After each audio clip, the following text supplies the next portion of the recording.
이제 예수님께서 초막절 명절을 지키기 위해서 예루살렘에 가셨다가 많은 백성들에게 말씀을 전하시고 가르치신 후에 감람산으로 올라가십니다.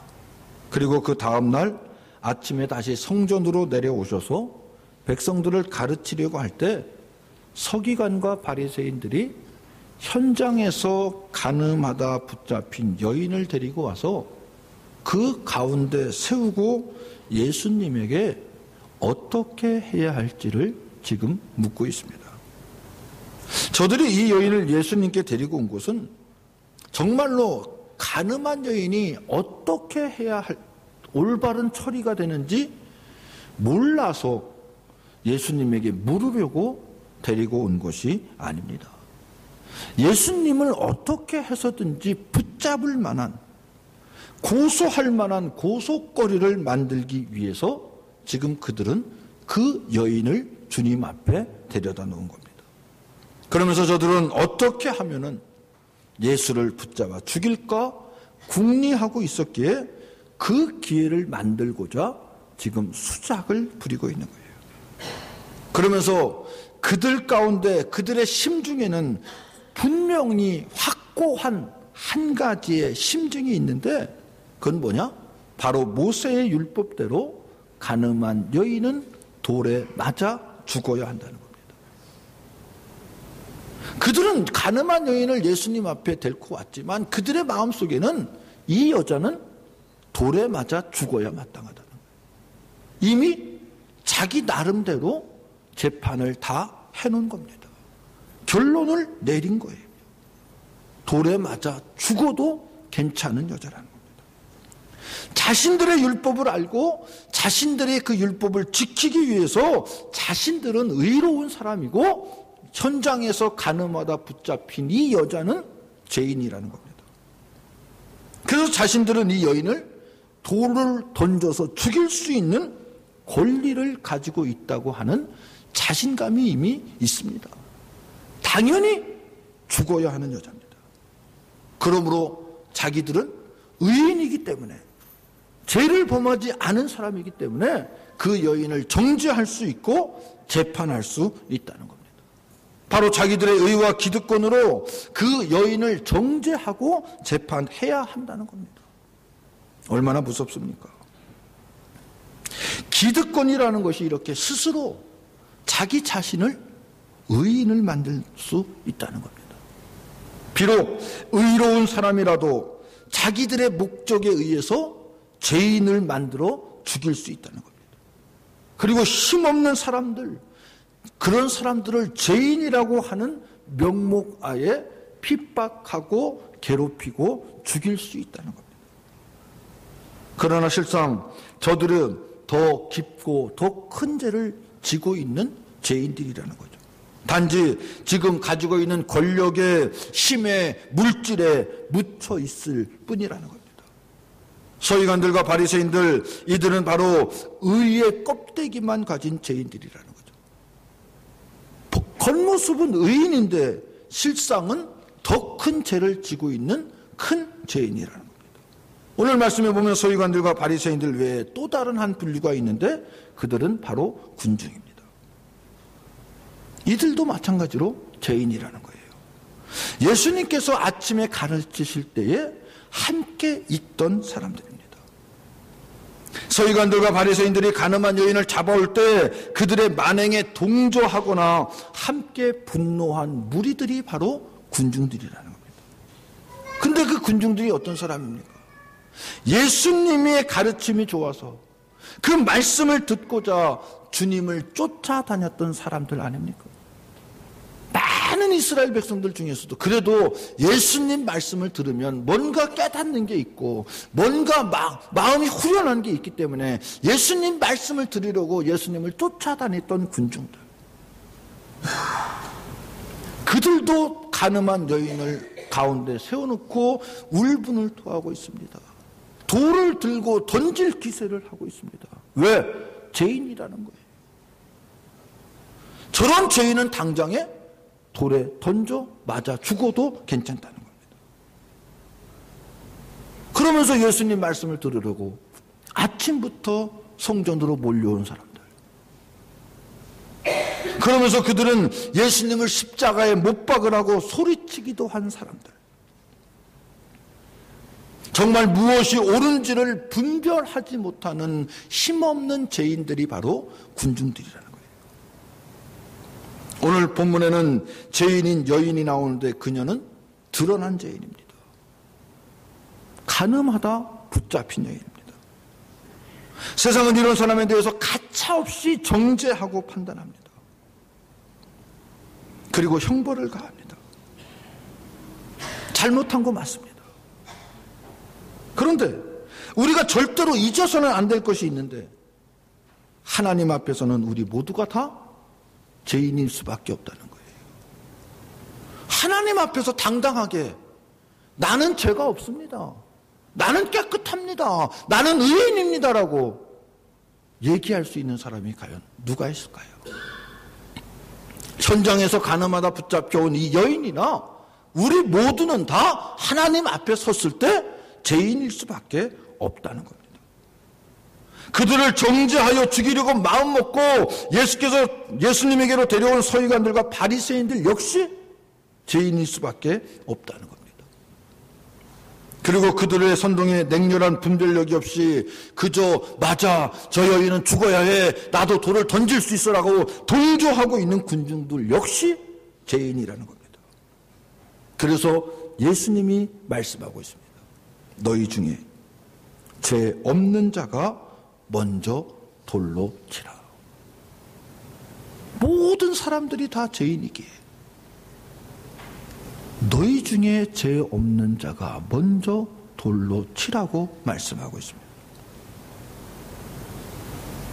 여러분, 예수님의 이 말씀 한마디에 감히 누가 돌을 들어 던질 수 있었습니까?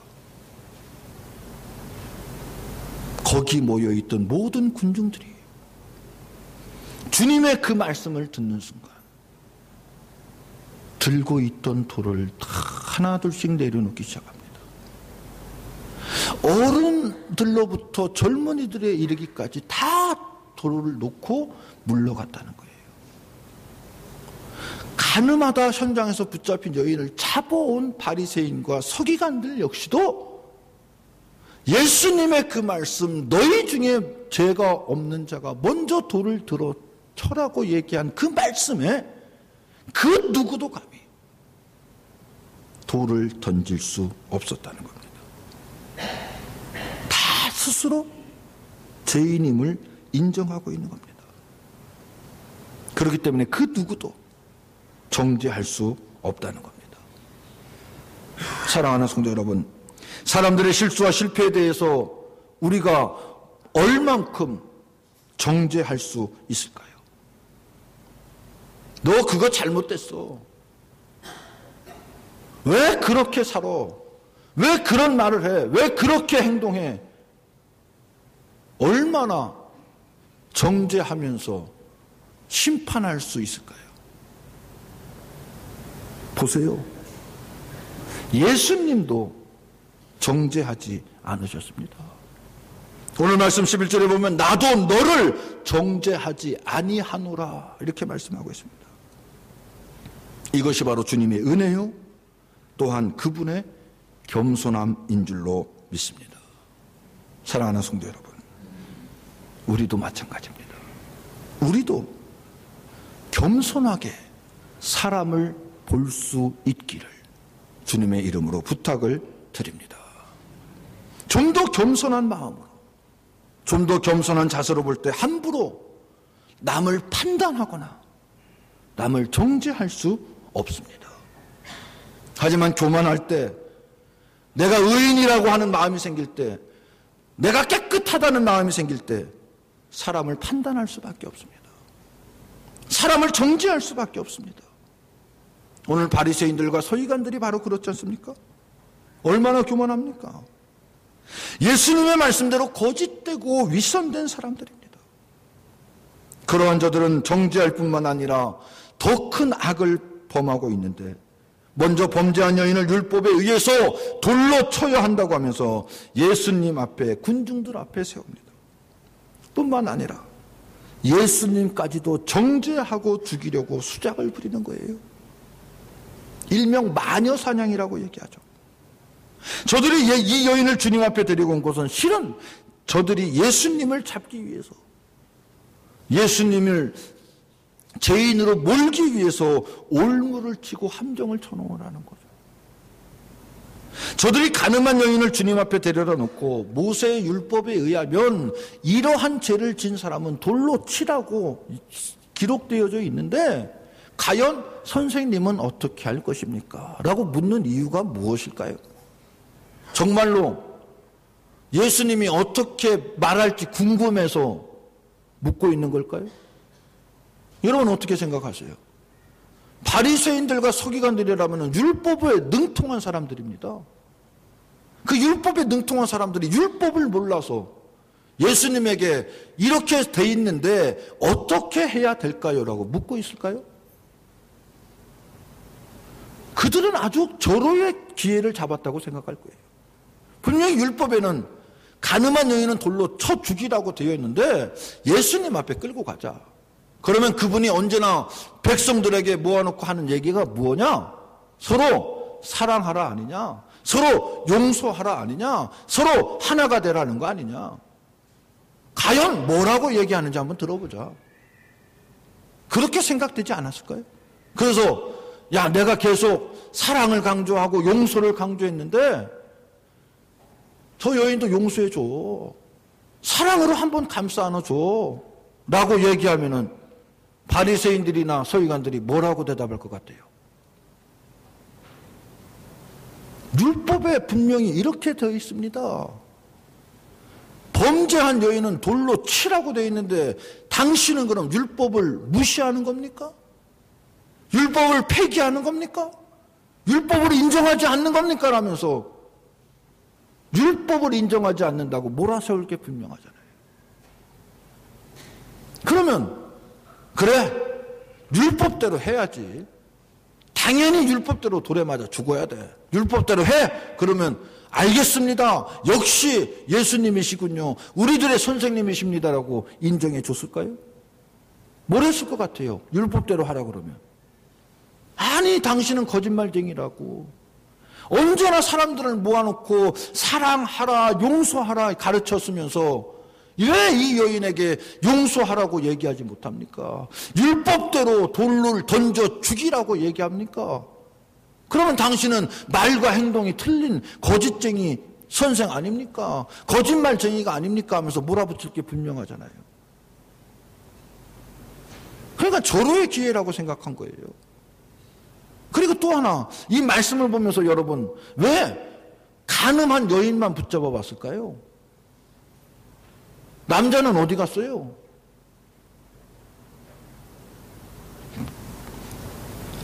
잘못을 하면은 여자만 잘못한 건가요? 남자도 역시 잘못한 거 아니에요? 근데 남자는 어디 가고 여자만 붙잡아 왔어요? 왜 그랬을까요?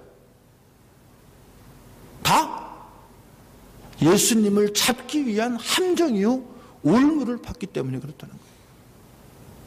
전승에 의하면 간음한 여인이 아니라 이들이 바리새인들이 서기관들이 짜고 너 간음에다 붙잡혔다고 해. 그래서 여인만 끌고 왔다는 얘기도 있습니다. 남자는 잘못한 게 없어서 놔줬나요? 그거 아니잖아요. 간음은 남녀가 같이 하는 거지 혼자 할 수 없잖아요. 그럼 잘못도 둘 다 똑같이 했는데 왜 여인만 데리고 왔냐는 거죠. 이거는 예수님을 골탕 먹이기 위한, 예수님을 붙잡기 위한, 예수님에게 함정을 파기 위한 올무라는 겁니다. 그런데 이런 실수를, 이런 잘못을 오늘 본문에 나와 있는 서기관들과 바리새인들만 지금 하고 있는 겁니까? 우리 그리스도인들 가운데도 이런 실수하는 사람 없을까요? 내가 신앙생활한 지가 얼마나 되는데 그까짓 것 하나 모를까 봐 그래? 내가 훈련 받고 온 게 몇 가지인데, 세미나 가서 내가 배운 게 얼마나 많은데 그걸 나한테 물어봐? 내가 그거 모를까 봐 그래? 내가 이래도 집사야. 내가 이래도 권사인데 나를 무시해? 이것이 교만이 되어서 사람들을 판단하고 사람들을 정죄하려고 한다는 거예요. 얼마나 어리석고 위험한 일입니까? 하나님을 진정으로 알고 자신을 안다면 그러한 행동은 절대로 해서는 안 된다는 겁니다. 만약 서기관들과 바리새인들이 진정으로 하나님을 알았고 율법과 말씀을 알았고 자신을 알았더라면 그러한 행동이 나올 수 있었겠습니까? 물론 저들은 교회의 질서를 세워가야 하는 중직임에 틀림이 없습니다. 또 사람들로부터 인정받기 때문에 세상의 질서도 분명히 세워야 합니다. 그러나 문제는 서기관과 바리새인들 안에 있는 겸손이 없다는 게 문제입니다. 하나님께서 주시는 그러한 겸손이 그들에게는 전혀 있지 않았습니다. 이것이 문제라는 거예요. 사랑하는 성도 여러분, 그러므로 우리 모두는 겸손해질 수 있기를 주님의 이름으로 부탁을 드립니다. 우리는 결코 의롭지 못합니다. 죄인 아닌 사람이 어디 있겠어요? 나도 죄인입니다. 때문에 비록 범죄한 한 사람이라 할지라도 겸손한 마음으로 한 번 더 바라볼 수 있어야 되는 줄로 믿습니다. 겸손히 나를 보고 겸손히 세상을 보고 겸손히 그들을 볼 수 있어야 될 줄로 믿습니다. 나를 알고 하나님을 알 때 우리는 좀 더 낮아질 수 있고 좀 더 겸손해질 수 있는 줄로 믿습니다. 그 겸손함으로 주님은 여인을 바라보시고 이제 그 여인에게 긍휼을 베풀어 주십니다. 비록 형벌을 받아야 마땅하지만, 책망을 받아야 마땅한 죄인이지만 긍휼한 마음으로 바라보십니다. 여러분, 모든 사람이 죄인임을 우리 주님은 알고 계십니다. 그러기 위해서, 우리를 위해서 주님이 하늘 영광 보좌를 다 버리시고 이 땅에 오신 것 아닙니까? 오늘 십자가 안에서 그러한 긍휼이 우리 안에 나타나기를 주님의 이름으로 부탁을 드립니다. 십자가 속에 이 여인뿐 아니라 사람들의 물건을 빼앗고 죽인 강도 역시 있습니다. 죄 없는 주님을 십자가에 매달고 저주하고 욕하고 침뱉는 무리들도 있습니다. 십자가 안에 저도 여러분도 함께 있는 줄로 믿습니다. 그 긍휼의 사랑 안에 모든 것이 다 용납될 수 있습니다. 그 긍휼의 사랑 안에 모든 것이 다 녹아져 내릴 수가 있습니다. 그래서 주님은 말씀하십니다. 나도 너를 정죄하지 아니하노라. 나도 너를 정죄하지 아니하노라. 그 여인에게 하시는 말씀이요, 지금 이 순간 우리에게 하고 있는 말씀인 줄로 믿습니다. 우리가 그걸 분명히 깨달아야 됩니다. 그리고 우리 또한 그러한 마음으로 바라볼 수 있어야 될 줄로 믿습니다. 십자가로 모든 것을 바라볼 수 있다면 우리는 바로 볼 수 있는 자가 되는 줄로 믿습니다. 이유는 바로 십자가는 의와 사랑의 지혜요 능력이기 때문인 줄로 믿습니다. 하나님의 의로 볼 때 우리는 정죄함을 받고 우리는 심판받을 수밖에 없습니다. 하나님의 의에서 죄인은 반드시 죽어야만 하기 때문에 하나님의 의로 판단할 때 죄인은 죽을 수밖에 없습니다. 그게 바로 하나님의 의입니다. 그러나 하나님은 그 의의 심판을 사랑으로 해결해 주셨습니다. 죄인된 우리를 긍휼히 여기셔서 하나밖에 없는 독생자 예수 그리스도에게 그 모든 것을 감당하게 하심으로 우리는 사함 받게 된 줄로 믿습니다. 엄격한 잣대와 너그러운 간용, 사랑 그것이 바로 십자가입니다. 그러므로 십자가를 바라볼 때 우리도 겸손해질 수 있고 우리도 긍휼을 베풀 수 있어야 될 줄로 믿습니다. 세상의 잣대로만 바라보면 우리 역시 서기관들과 바리새인들과 다를 게 뭐가 있어요? 그들과 똑같은 사람입니다. 하지만 십자가로 볼 때 의로 보면서 또한 긍휼의 마음으로 볼 수 있을 때 긍휼은 여유 있는 사람이 가지는 특권이 될 수 있다는 겁니다. 이 세상에서 가장 강한 사람은 바로 이 긍휼의 사랑을 가진 사람입니다. 힘과 권력을 가진 사람이 아니에요. 물질을 가진 것도 아닙니다. 내 마음에 긍휼의 여유가 넘쳐나는 사람이 가장 강한 사람인 줄로 믿습니다. 이제 주님께서 여인에게 말씀하십니다. 여자여, 너를 고발하던 그들이 어디 있느냐? 너를 정죄한 자가 없느냐? 나도 너를 정죄하지 아니하노니 가서 다시는 죄를 범하지 말라. 여자여, 이 말은 단지 죄인이기 때문에 여인을 낮춰서 부르는 말이 아니라는 거 우리는 너무나 잘 알고 있잖아요. 여자여, 이 말은 여자를 상당히 높여 부르는 말이라는 거죠. 요한복음 2장에서 갈릴리 가나 혼인집에서 예수님의 어머니 마리아가 예수께서 예수님에게 이 집에 포도주가 떨어졌다고 했을 때 예수님이 어머니에게 뭐라고 얘기합니까? 여자여, 나와 무슨 상관이 있나이까? 여기서 말하는 이 여자여라고 하는 말은 기나이라는 말로 여인을 최대한 존중하는 말입니다. 높여주는 말입니다. 그런데 오늘 이 여인에게, 현장에서 가늠하다 붙잡힌 이 여인에게, 누가 봐도 죄인인 이 여인에게 주님은 여자여라고 최대한 존중해 부르고 있습니다. 높여 부르짖고 있습니다. 비록 죄를 범한 여인이지만 주님은 이 여인을 결코 무시하지 않았다는 거죠. 죄인 취급하지 않았습니다. 오히려 이 여인을 존중해 주었습니다. 사랑하는 성도 여러분, 하나님 역시 우리를 존중해 주고 있는 줄로 믿습니다. 주님도 나를 존중해 주고 계신 줄로 믿습니다. 죄인 취급하는 것이 아니라 아들과 딸로 우리들을 인정해 주고 있는 줄로 믿습니다.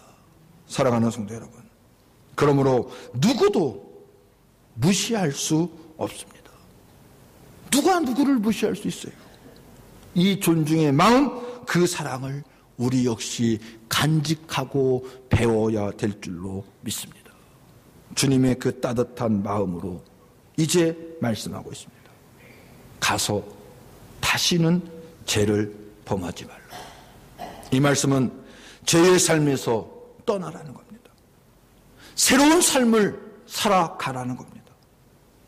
더 이상 죄의 옹무에 매여서 살지 말라는 겁니다. 이제는 모든 것을 용서해주고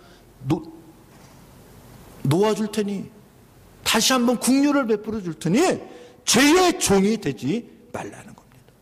그리고 죄의 의식에서 살 것이 아니라 겸손히 하나님의 사람으로, 하나님의 사람의 의식으로 살아갈 수 있어야 된다는 거죠.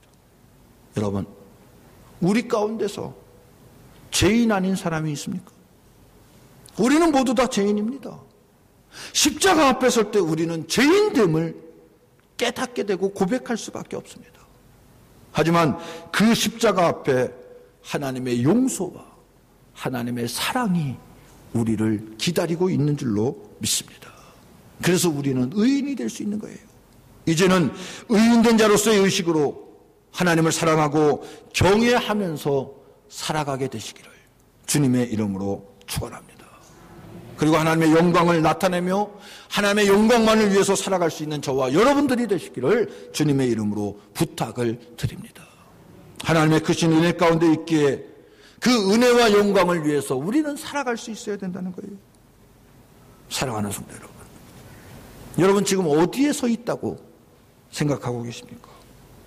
내가 지금 서 있는 위치가 어디일 것 같습니까? 혹 서기관과 바리새인이 되어 있는 것은 아닙니까? 그래서 누군가를 판단하고 누군가를 정죄하고 누군가를 심판하려고 하고 있지는 않습니까? 아니면 군중의 자리에, 아니면 여인의 자리에 서 있는 것은 아닙니까? 어떠한 자리에든 우리는 주님 앞에 나갈 수 있어야 될 줄로 믿습니다. 주님 앞을 찾고 그분 앞에 나가 긍휼을 구해야 될 줄로 믿습니다. 그리고 그 받은 은혜로 겸손함으로, 긍휼함으로 나 아닌 다른 사람을 바라볼 수 있는 저와 여러분들이 되시기를 주님의 이름으로 부탁을 드립니다. 주님의 자리에서 주님의 마음으로 내 자신을 바라보고 다른 이들도 바라볼 수 있는 우리 모두가 되시기를 주님의 이름으로 축원합니다. 그렇다면 나는 거기서 용서받은 자요, 모든 사람이 긍휼을 받은 사람들임을 다시 한번 깨닫게 되는 줄로 믿습니다. 그리고 오직 겸손히 긍휼한 마음으로 그들을 바라볼 수 있게 될 줄로 믿습니다. 여러분, 그리스도 안에서 신앙생활하는 것, 이것이 바로 긍휼의 마음을 통해서 나뿐만이 아니라 다른 이들도 바라볼 수 있어야 될 줄로 믿습니다. 나만 긍휼을 받고 다른 사람은 정죄받으면 그게 그리스도인의 마음입니까? 나는 다 용서가 돼. 나는 다 그럴 수 있어. 나는 다 실수야. 다른 사람은 잘못이야? 정죄야? 판단해?